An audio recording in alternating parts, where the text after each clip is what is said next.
Oke, halo semuanya. Kembali lagi ke Idiotic Way to Achieve UMR. Gue nggak tahu episode keberapa.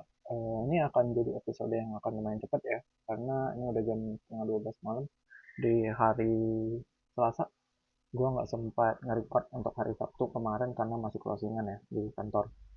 Oke, untuk minggu ini, minggu lalu gue udah jelasin belum ya? Belum ya. Oke, untuk minggu ini, plan kita masih sama untuk DCA portfolio. Gue masih 25% ke BTC, 25% ke QQQ, 25% ke CrowdStrike, dan 25% ke project ini. Dengan goal 6 juta per bulan dari dividen. Roadmap-nya, gue masih akan menggunakan salary, monthly income gue, dan side hustle gue. Dan untuk jumlah nominalnya itu sekitar 1 juta sampai 1.500.000 per bulannya. Kalau gue ada bonus, mungkin gue akan tambah-tambahin. Dan untuk aplikasi yang gue gunakan masih Nanovest dengan stok yang gue beli itu merupakan ETF atau stok dengan dividen kurang lebih sekitar 10%. Dan dividennya nantinya akan gue invest untuk growth, untuk mesin growth gue, bisa jadi SCHD, SCHG, SPMO, atau VUG. Nah, ini boleh diingat untuk poin nantinya. Sekarang, kita yield yang kita dapatkan itu dalam satu tahun sebesar 11,51%, sorry. Eh, dengan total keuntungan 306.000 dan gain atau loss kita itu sekarang 1,44%. Alasan gue bisa naik sangat cepat itu karena QDPI gue sedang bukan sedang, gue baru aja nambah posisi di QDPI. Jadi gue nambah, kalau kalian ingat mungkin sekitar satu share, dua share, sekitar segitu. Gue juga udah agak lupa. Nah, setelah gue tambahin, karena yieldnya sangat besar, itu sangat membantu di portofolio gue. Nah, tapi seperti yang kalian bisa lihat, posisinya lagi merah.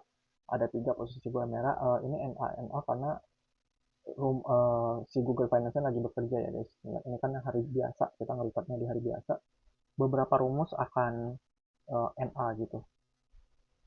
Nah, eh, untuk jumlah share, gue juga nambah share gue di S SPYI. Bentar ya, gue kayaknya belum tambahin. Gue belum tambahin share terbaru gue kayaknya. Atau mungkin emang baru segitu ya. Enggak, harusnya ini nambah.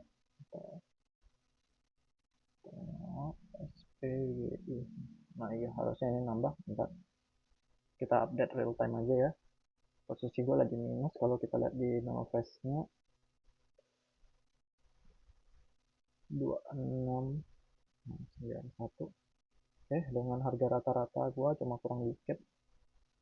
Harusnya gue belinya sekarang, tapi ya selama kita konsisten ya selisih 1000 2000 nggak apa-apa lah. Oke, seperti yang kalian lihat, naik 0,01% untuk dividen yield kita, dan annual kita itu projectednya di sekitar 2,5 juta per tahun. Yang mana ini lumayan besar ya guys untuk ini. Nah, uh, tadi kalian ingat, gua nge-reinvest dividen gua itu ke uh, SCHD, SCHG, SPMO, atau VUG gitu. Pilihannya di sana. Dan seperti yang bisa kalian lihat, SCHD udah taking off. Nah, jadi gue mungkin kalau rencananya masih sama, gue akan nyelesain posisi SPYI gue dulu supaya gue bisa punya income yang lumayan sustain. Nah, setelah itu baru mungkin gue membangun posisi VC atau gue membangun posisi SCHD lagi. Tapi untuk SCHD gue jujur agak takut sih masuk karena udah lumayan tinggi loh. Ini 12% untuk SCHD itu tinggi banget guys. SCHD. Kita lihat bentuk chartnya sekarang. Guys, ini lagi all time high. Ini target kita di 31 untuk CHD. Wow.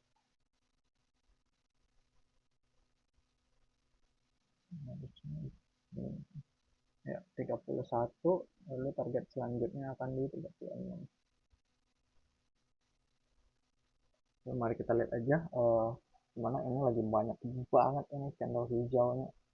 Wow, nah, hal yang bagus untuk pemegang CHD ya. Nah, eh, untuk update, gue juga udah belum update ini.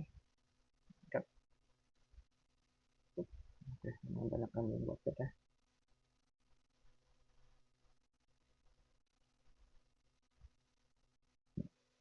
Seperti yang kalian bisa lihat juga, gue nambahin uang sekitar 1.100.000 ke portofolio gue. Kenapa gue tambahin 1.100.000 ya? Apa mungkin ini dividen gue kali ya? Kayaknya aneh banget gue nambahin 1.100.000. Gue agak lupa juga, sorry ya. Iya, gue cuma nambahin 1.000.000. 100.000-nya ini dari dividen gue untuk beli SPI-nya. Sorry ya. Yang baru gue investasikan itu sekitar 21 juta guys. Nah, sedangkan kita punya nilai portofolio itu di 22.500 dan 22.700. 22.500 itu uh, yang sudah kita masukin bersama dengan dividennya guys. Jadi ini udah 22.500 itu sudah termasuk DRIP kita ya, dividen reinvested. Oke, untuk portofolio performance kita melawan S&P 500 itu lagi turun, S&P lagi naik ya. Ini kita bisa lihat sekedar dari sini aja udah kelihatan. Ini lagi nanjak, ini kita nanjak tapi dikit, andai.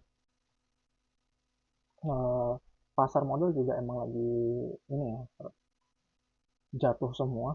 Kalau US juga itu eh, kena karena ditambah selain geopolitik ditambah ini extend file itu, yang mana kalau kalian udah dengar atau baca itu wah gila sih itu, nggak make sense menurut gue. Oke, kita lanjut di performance tracker. Udah, posisi kita ya masih saat ini sekitar 60%. PDTI kita udah achieve ya, PDTI achieve, JEPU achieve. Next target adalah SPI, jadi seluruh duit gua kalau ada sisa atau gimana pun akan terbang ke SPI. Jadi uh, ini harusnya bisa lebih cepat mungkin. Ini kan target gue 9, ini udah di sekitar 5, jadi 4 bulan. Ya, gue harusnya bisa dapat di 3 bulan mungkin ya masih. Kalau 2 bulan mungkin masih agak terlalu sulit untuk gue. Oke, dividen lock. Gue jujur belum lihat dividen gue tadi. Mari kita sekalian ngisi aja. Belum ada guys. Untuk dividen ternyata di Februari gue belum terima satupun. Jadi mungkin di next update baru kita akan lihat. Untuk ini juga, wah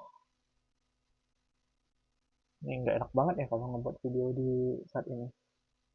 Daerah lagi naik, lagi turun, PC masih masih goodbye. Oh, kayaknya itu aja untuk saat ini. Gue udah um, plan gue masih ini sih sama dengan yang sebelum-sebelumnya. Gue masih akan beli SPI dulu untuk membangun bantalan gue, bantalan dividen gue. Setelah bantalan dividen gue beres, baru gue baru bisa membangun posisi-posisi. Uh, dan untuk saat ini yang gue lagi tertarik itu di bidang energi guys, karena gue barusan nonton Timothy Ronald yang borong Bitcoinnya. Jadi gue mungkin akan lihat-lihat seperti minyak, CPX, tapi CPX sudah naik sih kemarin, nggak tahu sekarang. Wah, masih naik. Waktu itu gue udah pernah beli di sini atau di sini ya, kena ranking, terus males gitu kan. Kalau gue hold ini udah, wah, di sini aja deh kira-kira. 14% lumayan guys. Tapi nggak apa-apa. Kita lihat ini sebenarnya ini masih di trennya ya. Jadi naik turun. Jadi sebenarnya yang penting-penting itu sebenarnya di bagian sini. Ini kalau kalian lihat ini udah disentuh berkali-kali. Terus bagian atasnya juga ya sekitar sini kali ya. Di sinilah. Hmm, juga udah dikontes berkali-kali.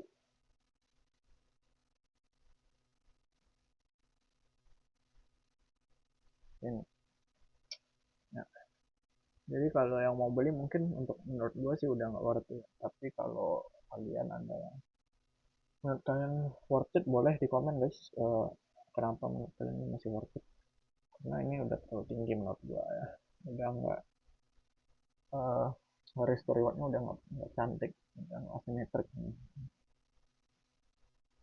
Jadi mungkin itu akan gue hold dulu, tapi gue masih akan coba mencari-cari perusahaan utility atau energi lah yang bisa kita tambahkan ke portofolio kita gitu.